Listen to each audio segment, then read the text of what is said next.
For y equals to 2 to the power x, the base is greater than 1.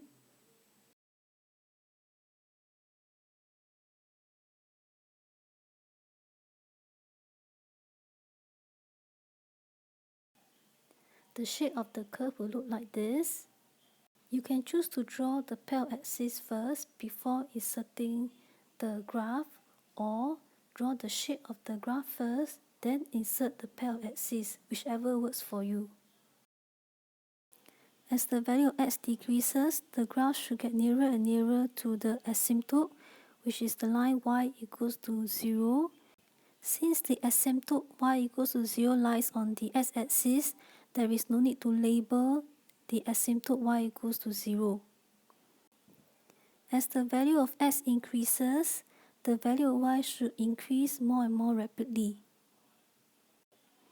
This is a wrong example.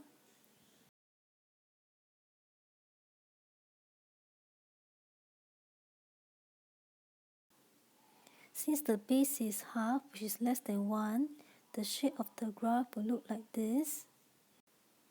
This is a sample sketch for y equals to half the power x.